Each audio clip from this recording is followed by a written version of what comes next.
নির্বাচন কর্মকর্তার শৃঙ্খলামূলক শাস্তি সংক্রান্ত ধারা 5-এর উপধারা 1, 2, 3, 4 প্রতিস্থাপন এবং নতুন উপধারা 5, 6, 7 সংযোজনের প্রস্তাব করা হয়েছে এবং দ্বন্দ্ব সংক্রান্ত ধারা 6 প্রতিস্থাপনের প্রস্তাব করা হয়েছে। এনবিআর এর কিছু আইনের অর্থ সংক্রান্ত কিছু আইনের অ্যামেন্ডমেন্ট হয়েছে। এটা ভ্যাট সংক্রান্ত এবং ইনকাম ট্যাক্স সংক্রান্ত। একটা হচ্ছে যে ট্রেজারি বন্ডের ট্যাক্স বাড়ানো হয়েছে ইন্ডিভিজুয়ালদের জন্য না, যারা ইনস্টিটিউশনাল যারা ট্রেজারি বন্ডে ট্রেড করেন তাদের জন্য। সেটা হচ্ছে 10% ছিল, সেটা মূল্য সংযোজন কর সম্পূরক আইন 2012 এই যে লগুলো আজকে অ্যাপ্রুভ হলো সেটা হলো অর্থ সংক্রান্ত কতিপয় আইন ব্র্যাকেটে দ্বিতীয় সংশোধন অধ্যাদেশ 2025-এর খসড়া নীতিগত ও চূড়ান্ত অনুমোদন হয়েছে।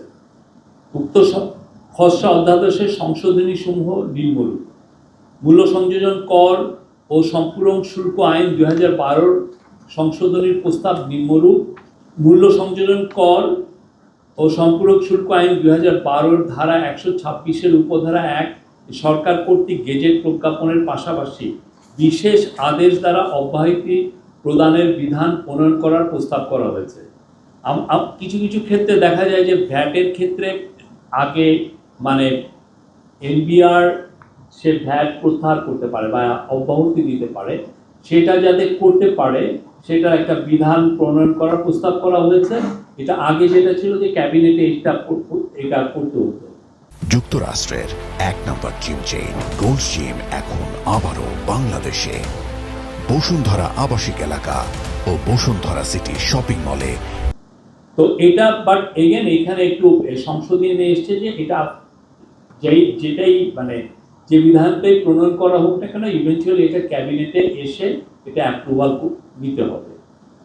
আর আয়কর আইন 2023-এর কতিপয় উল্লেখযোগ্য সংশোধনীর প্রস্তাব নিম্নরূপ: ক সরকারি সিকিউরিটিজ অথবা সরকার বা Bangladesh securities and exchange commission কর্তৃক অনুমোদিত সিকিউরিটিজ ডিসকাউন্ট সুদ বা মুনাফার বিপরীতে কোম্পানি ব্যতীত অন্যান্য করদাতার ক্ষেত্রে উৎস কর সংগ্রহের হার 10% অপরিবর্তিত রেখে কোম্পানি করদাতার ক্ষেত্রে উৎস কর সংগ্রহের হার 15% উন্নীত করা।